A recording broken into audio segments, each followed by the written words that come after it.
राज्यामध्ये गेल्या काही दिवसांपासून मराठवाडा आणि विदर्भातल्या काही भागांमध्ये अतिवृष्टी सुरू आहे। शेतीचं प्रचंड नुकसान झालेलं आहे। हातातोंडाशी आलेला घास हिरावला गेल्यानं नुकसानग्रस्त शेतकऱ्यांचा आता फक्त संताप होतोय। त्यांच्या नजरा लागल्यात सरकारकडे, सरकारी मदतीकडे। त्यानुसार सरकारकडूनही आता हालचालींना वेग आल्याचं पाहायला मिळतंय। पाहुयात याच संदर्भातला लोकशाही मराठीचा हा स्पेशल रिपोर्ट।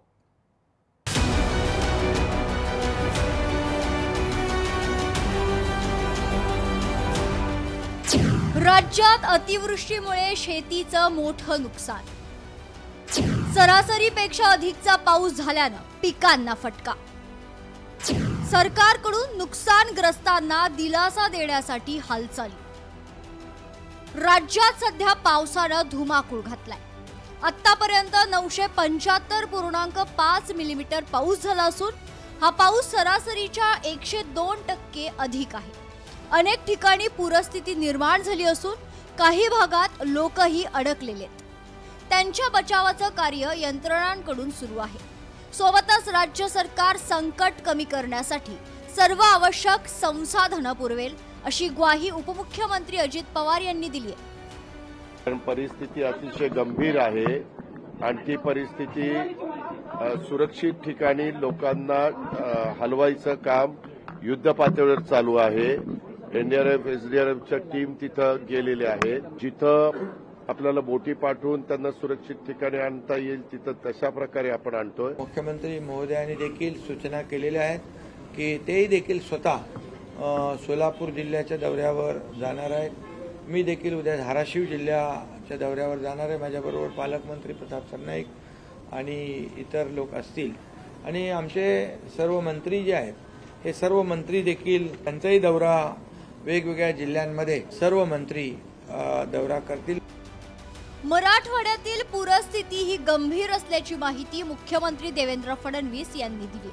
बीड आणि धाराशिव मध्ये काही लोक पुराच्या पाण्यात अडकले असून त्यांचं रेस्क्यू ऑपरेशन सुरू आहे।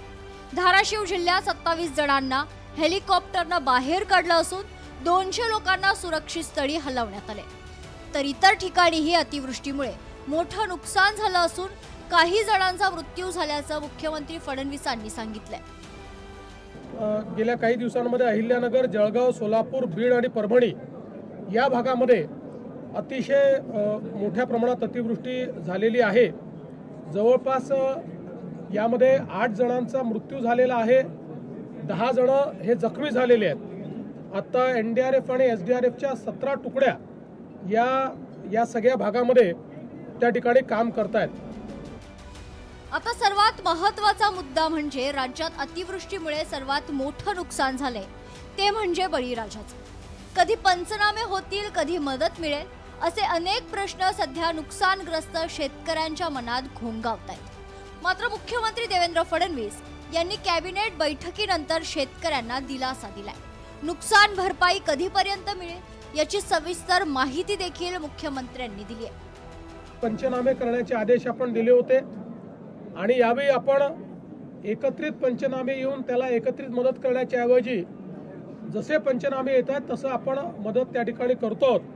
त्यामुळे आतापर्यंत आपण 31,64,000 शेतकऱ्यांना 2,215 कोटी रुपयाची मदत करण्याचे GR काढलेले आहेत। यातले जवळपास आता 1,829 कोटी रुपये जिल्ह्यांमध्ये जमाई झालेले आहेत आणि ते पुढच्या 8 ते 10 दिवसामध्ये हे पैसे जे आहेत ते त्या ठिकाणी आम्ही जमा करणार आहोत। नैसर्गिक संकटानं जनजीवन विस्कळीत केलं, शेतकऱ्यांचंही मोठं नुकसान झालं। अशात लोकांच्या आयुष्यावर कोसळलेल्या या आपत्तीच्या काळात सरकारनं तत्पर मदत जाहीर करत संवेदनशीलता दाखवली आहे।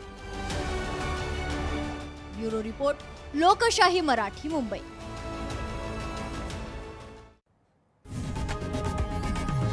लोकशाही मराठी ऐका, पहा, जागरूक रहा।